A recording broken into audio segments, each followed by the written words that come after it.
Hey guys, it's Sean, and today I'm bringing you one of my special distillation episodes. And today I'm doing the distillation of Danny Meyer. It's a guide to leadership, culture building, and hospitality. And all the distillation is basically an encapsulation, a synthesis of the ideas, the tactics, the strategies, the routines of someone I deeply admire and have learned a lot from.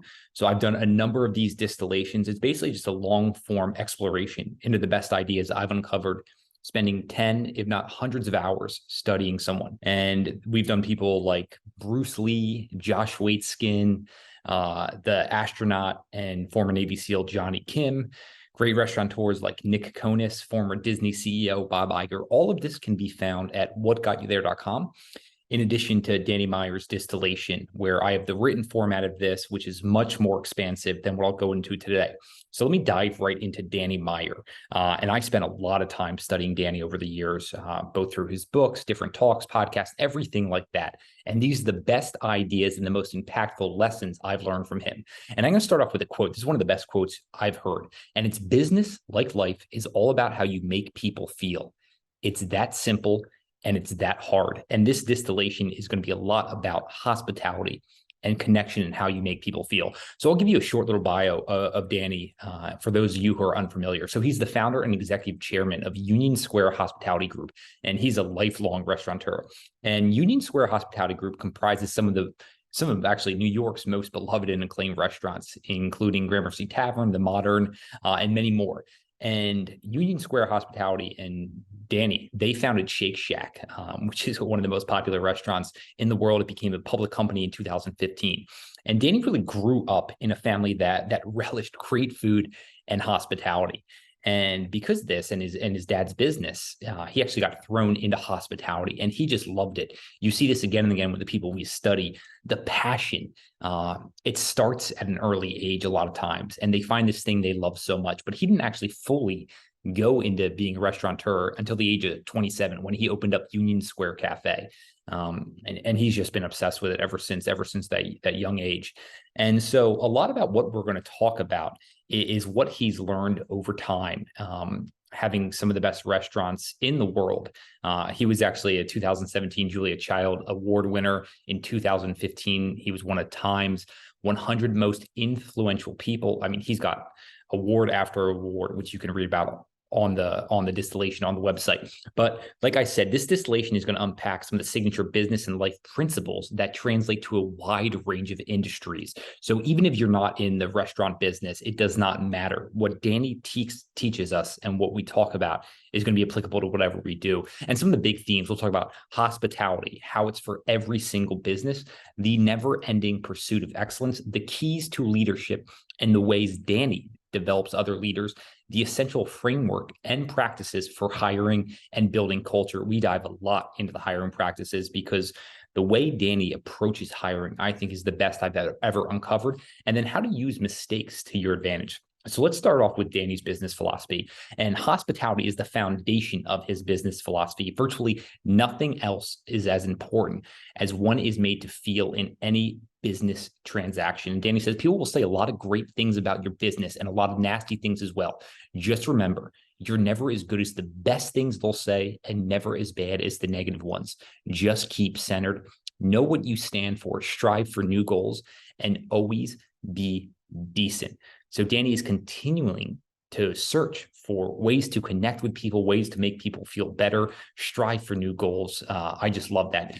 Danny really is one of those people who's just constantly in pursuit of excellence. And he knows that excellence is a journey. It's not a destination. And he goes after this in everything he does. And so make sure that you make that connection with the people. And we're going to dive more into this. And so Danny was asked, what are two or three most important things for an entrepreneur to succeed? And he says, I think what all entrepreneurs have in common is that their idea solves a problem for people and it makes them feel so happy that they just cannot wait to share that with other people. And you cannot see failure as a possibility. The third thing is you just got to be willing to work. So there we go. We've got passion, right? A love of what you do. That's one of the key things. He thinks it's most important. You can't see failure as a possibility. You've got to be optimistic. And the third thing, you got to work. You just got to keep working. And he also says, you need to ask yourself, are you in it for keeps? And he says it's always worth bearing a higher short-term cost if you want to win in the long run. And I'm convinced that you get what you give, and you get more by first giving more. Generosity of spirit and a gracious approach to problem solving are, with few exceptions, the most effective way I know to earn lasting goodwill for your business. So that's incredible advice there from Danny. So let's talk now about service versus hospitality. We hear a lot about the service business. Danny approaches it from hospitality, and he starts off some talks, and he sometimes says, how many of you are in the hospitality business? So most people only think of they're in restaurants, hotels, things like that. And he says every single one of us is in the hospitality business, because here's the thing: whatever your job is that you get to do, you do that, and that only gets you to the 49-yard line. You want to get to the 100-yard lines. The extra 51 yards come from how you make people feel while you're doing the incredible thing that you do. That's hospitality. So service is like just the technical delivery of a product. Hospitality is how the delivery of that product makes its recipient feel. Hospitality is a dialogue. To be on the guest side requires listening to that person with every sense and following up with a thoughtful, gracious, appropriate response. In one of the talks, Danny says it's like the Japanese word omotenashi, which means I get pleasure in anticipating your needs, and providing that hospitality without expectation of further compensation makes it all the more genuine. Are you approaching your business like that? Think about that, right? Are your technical skills getting you to the 49-yard line, but you want to score a touchdown? You got to get to 100 yards. You need that 51% that comes from hospitality. And Danny has a framework around enlightened hospitality. And I'll read some words that he wrote. And he says, I began to outline what I considered non-negotiable about how we do business. Nothing would ever matter more to me than how we expressed hospitality to one another. And he says, whoever wrote the rule that the customer is always first?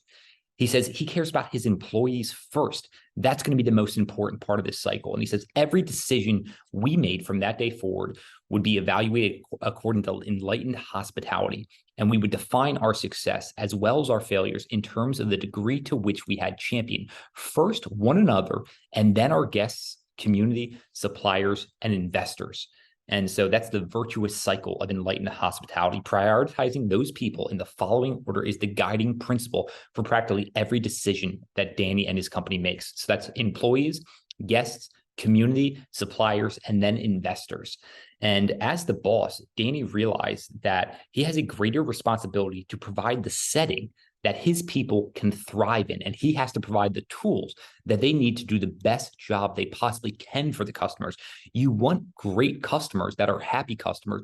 Well, make sure you have great and happy employees first. That's going to be really important. That's the virtuous cycle. I expand on this in the written format. That's at whatgotyouthere.com. Now, this is one of my favorite things that we're going to dive into here, and that's called the excellence reflex. This is one of my favorite things I've ever uncovered about Danny. And he says people duck as a natural reflex when something is hurled at them. Similarly, the excellence reflex is a natural reaction to fix something that isn't right or to improve something that could be better. The excellence reflex is rooted in instinct and upbringing, and then constantly hones through awareness, caring, and practice. The overarching concern to do the right thing well is something we can't train for. Either it's there or it isn't. So we need to train how to hire for it. And we're going to talk a lot about hiring. And Danny says he's really interested in this notion of excellence. And he believes that excellence is a journey. And excellence is about honing the work you did or honoring the work you did yesterday and all the mistakes and everything you gave it your best. But he says, but damn, figure out how you could do it a little bit better today. And when you see something that can be better, you fix it. And he brings up the example, restaurant workers are famous for the little things where they have their head up. They're always looking up, and they walk right past those little pink sweet and low wrappers, and they don't pick it up. And they never look down to pick it up. It's like, if you see something, fix it, make it better. The old saying, always leave your campsite neater than you found it. And if you can make something better, it is your obligation to make it better and leave it better than you found it. I think that's so important, not only for business, but how do we go about our lives, right? Like, can we make this situation, can we make the people that are coming into contact with us a little bit better? I think about it as being a great ancestor. I'm going to plant a tree today so someone can enjoy shade 25 years into the future. So let's dive into leading and leadership, because Danny is an incredible leader, both in the principles and practices. he talks about, but then also talking to a number of people who've had the honor and privilege of getting to learn from him under Danny's leadership. And he says that he believes that leadership is not measured just by what you've accomplished, but rather by how other people you depend on feel in the process of accomplishing things. See, he's always thinking about others. And he says leadership is about setting priorities and then exemplifying the behaviors that you want to see in other people. And Danny has three hallmarks of effective leadership. He says you have to provide a clear vision for your business so that your employees know where you're taking them. Next, you have to hold people accountable for consistent standards of excellence. There's that word again, excellence. You have to communicate a well-defined set of culture priorities and non-negotiable values.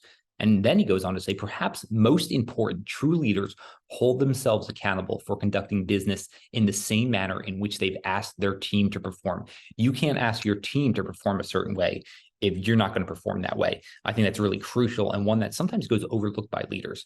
And so the question was, what makes a great leader in your culture? So this is a question to Danny. And he says, I think first and foremost, a great leader has to express what success looks like. Where are we going and what success looks like? And how are you supposed to behave while you're getting there and consistently shine your light? I look at it like the Statue of Liberty with a beacon of light. And anytime you do something really well, according to what we agreed on, I'm going to shine my light on you. Anytime anything good happens for our company, I'm going to shine the light on you. Anytime you screw up, I need to shine it on both of us. And anytime I screw up, it's going to be squarely in my face. I think leaders who do that make it safe to make mistakes. I will put up with any mistake that do not lack integrity, because that's where the greatest learning comes from. And we're going to dive further into mistakes here towards the end of this. But just look at what Danny thinks about as a leader. I just love this. And let's dive a little bit further into culture. And he says culture is just a fancy word for how we do things around here. And one of the things he says, the biggest thing that any tribe has is common language. And I think that words are the most powerful mortar between the bricks of any culture. Think about that. Think about the words, the common language, the rituals that your culture, your company, that they have. And one of the things that I like is that this line, all it takes for something extraordinary to happen is one person with enthusiasm. Think about that, right? Who are those people in your company who have that enthusiasm, that bring others along with them? Because all it takes is one of them for extraordinary things to happen. And so Danny, we talk about the values, the importance of those. And he says there's 4 family values that guide our culture. That's excellence. There we go again. Doing the thing you do as well as you can possibly do it and figuring out how to do it even better tomorrow. Continual progress, right? The next is hospitality, doing the thing you do in a way that makes other people feel better. Next up is entrepreneurial spirit, coming up with a fresh way of looking at a process than the rest of us wish we thought of first. Everything can get better, and the best ideas need to come from people on the front lines. The final of the 4 values, integrity, having the judgment to do the right thing, even when it's not in your own self-interest, even when no one else is looking. So the 4 values that build their culture are excellence, hospitality, entrepreneurial spirit, and integrity. And so one of the questions asked of Danny is, how do you intervene when the culture is not where it needs to be and hold people accountable? And he says, you hold people accountable to the family values first. Family values and culture is not a way to tame the waves of the ocean, right? We can think about the waves of the ocean as the challenges any of us are going to face in life and in business, right? With supply chain, everything like that. Those are the waves. But if you stick to those values, you can learn to surf those waves and you can ride those waves. And then talking about holding people accountable, he says, I'm not going to have a long leash on someone who can, but they won't. Think about it. Someone who can, but they won't. And he says, too many organizations put up with culture defeating behaviors because they're so good at what he or she does, but that just doesn't work, right? You need people to be bought into your values and your culture more than you need the talent, because that talent is going to become cancerous over time. And so one of the things that Danny does an incredible job of is talking about what he's looking for and how to help the other leaders, the managers in his company. And he says, my job is to serve and support the next layer above me so that the people on that layer can then serve and support the next layer above them, and so on. I staunchly believe that standing conventional business priorities on their head ultimately leads to even greater, more enduring financial success. And he says the manager's primary job is to help make other people on our team successful. I urge them to use their position to maximize the positive impact they can have on our team. Good managers can have a multiplier effect and add significantly to the company's excellence. And he says the biggest mistake managers can make is neglecting to set high standards and hold others accountable. And then he says, overall, integrity and self-awareness are the most important core emotional skills for managers. You must be self-aware enough to know what makes you tick. You have to understand your own strengths, weaknesses, and blind spots. You need to surround yourself with a team of people who will mirror your integrity, but complement and compensate for your strengths and weaknesses. That's critical. Self-awareness. How many times do you hear that, right? Thinking about an interview with legendary investor Howard Marks. He says, know thyself is the most important thing for any good investor. And there, Danny says, integrity and self-awareness are the most important skills for managers. Are you exploring your blind spots? Do you understand them? What are your strengths? What are your weaknesses? Are you holding up the mirror that's going to provide light on those, but then go deeper and try to correct those? That's important. Another thing that Danny does is he always talks about A, B, C, D, and that simply means always be collecting dots. And what he means by that is dots, a lot of people will just refer to as data. And he's looking for a little morsel of information that matters to the people who come into his restaurant or the people that work for him. Because if it matters to you, then it damn well better matter to me. Because if I want it to matter to you, I better care about something important to you. That's connection. That's how you create repeat customers. That's how you have loyal employees. That's how when the people around you feel more inspired because you care about them. That's really, really important. And one of the people who is really impacted by Danny is the great restaurateur, Will Guidara, who ends up leading 11 Madison Park and ended up making it the #1 restaurant in the world. I have a podcast with Will Guidara. He is incredibly thoughtful. And he brought up this story about Danny Meyer that I just loved. So Will, I think he was around 22 at the time. He had just started working for Danny Meyer. So he was so low on the totem pole, right? There was no reason Danny should even know his name. And Will was talking about the restaurant had this really intricate blue painting. And the problem with restaurants and paint is it's going to get scratched. It's going to get nicked. And this was really intricate. So instead of hiring the artist to come back in, Will took it upon himself. He went out to Home Depot, got a bunch of colors of green to repaint this wall. And so one day he's just sitting there helping to repaint this wall. No one asked him to do this. A manager didn't say to do this. Will just took it upon himself. And who comes walking by is Danny Meyer, the leader of the company. And he just walks up to Will. He puts his hand on his shoulder and he genuinely just says, thank you. Thank you. 2 words. I talked to Will about this last week. 20 years later, Will says this was one of the most impactful things he's ever had happen to in business. The leader of the company took the time to show genuine gratitude for something someone did. Think about that. Think about the power you have as a leader to have that type of 20-year impact on someone. So I just hope we all think about that. And I'm going to share some lessons that Will Guidara also learned from Danny Meyer.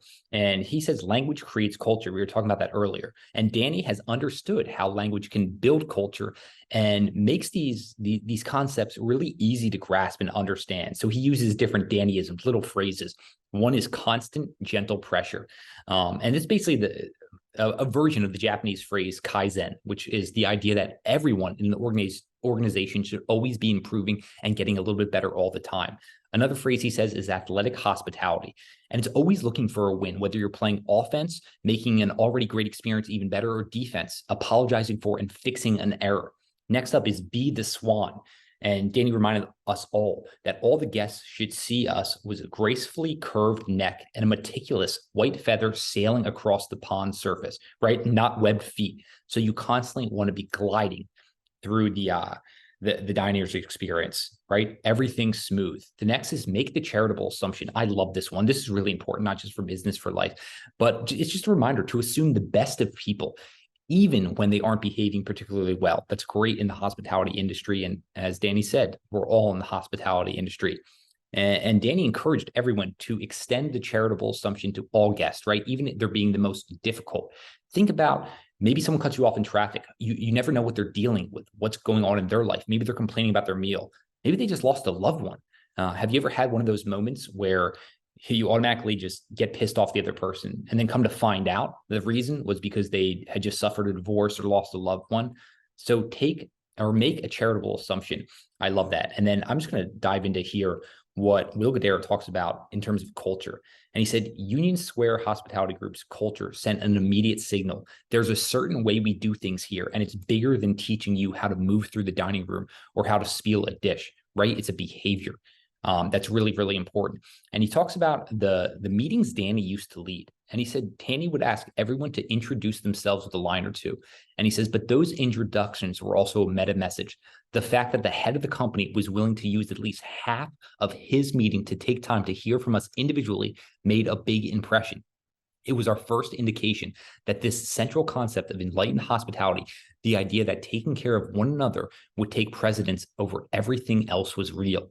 Remember, when you're the leader, every little action you do, every behavior you have is being looked at, and it can have a positive impact or a negative one. So think about the ripple effect that this can have. So make sure you're thinking about that a lot. And he says that Danny always focused on the why, not the what. He always got to the why behind things, so people were on the same page. And a line that Will said that really stuck with me is he was talking about being in the room with Danny. And he said, just being in the room felt like joining a movement or accepting a mission, a vibrant and exciting community, more important than yourself. When you step into your company, do you feel like that?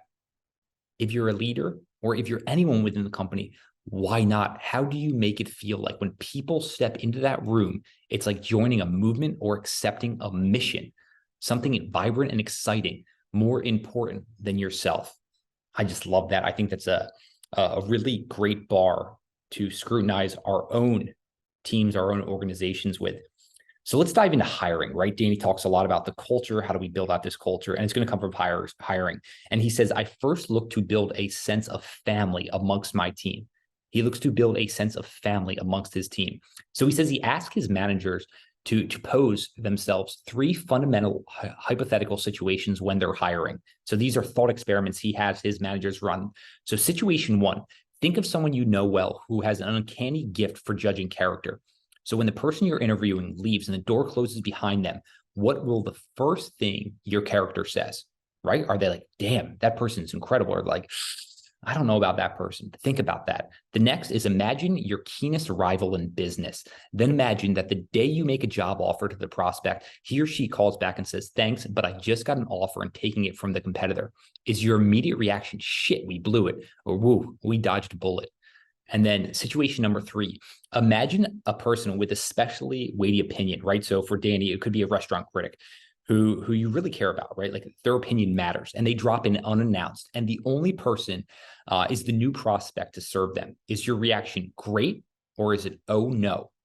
And then finally, does the candidate have the capacity to become one of the top three performers on our team in their job category?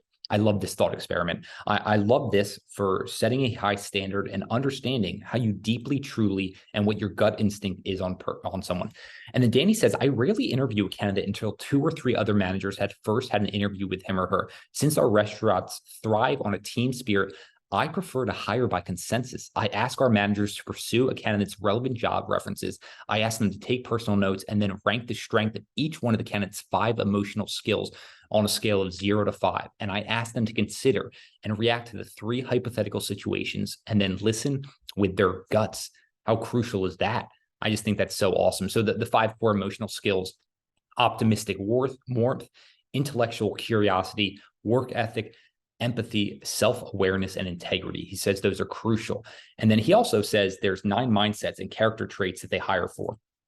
And believe me, this is all just building a mosaic of what this person is that they're looking at. So that's infectious attitude, self-awareness, charitable assumption, long-term view of success, a sense of abundance, trust, approving patience and tough love, not feeling threatened by others, and character. And so at the beginning of this, I was talking about your technical skills. They get you to the 49-yard line. And so this is what Danny calls the 51% solution. And so you're trying to get to 100%, right? When Danny's hiring, he looks at the ratio: 49% technical skill, 51% emotional skill. You're looking for those people. And he says, it is my firm conviction that an executive or business owner should pack a team with 51 percenters because training them in the technical aspects will then come far easier. Hiring 51 percenters today will still save training, time, and dollars tomorrow. And they are commonly the best recruiters for others with strong emotional skills. Nice people love the idea of working with other nice people. Over time, we can almost always train for technical prowess. So think about that. Are you just trying to fill the voids with the hires you're making with technical skills, or are you getting those 51 percenters? And then another thing that I love is he talks about avoiding the whelming candidates. And it's pretty easy to spot an overwhelmingly strong candidate or even an underwhelmingly weak candidate. It's the whelming candidate you must avoid at all costs, because that's the one who can and will do your organization the most long-lasting harm. I mean, overwhelmers earn your raise, right? Like, we just love them. The underwhelmers, they're going to get fired. They're going to terminate pretty quickly. It's the whelmers, sadly, are like stubborn stain you can't get out of the carpet. They infuse an organization and its staff with mediocrity. They're comfortable, and so they never leave. And frustratingly, they never do anything that raises to the level of getting them promoted or sinks to the level of getting them fired. And because you either can't or don't fire them, you and they conspire to send a dangerous message to your staff and guests that average is acceptable. Avoid the whelming candidates. And next, let's dive into building connection. So he brings up this line from the great entrepreneur, Mary Kay Ash. And she said, everyone has an invisible sign hanging from their neck saying, make me feel important.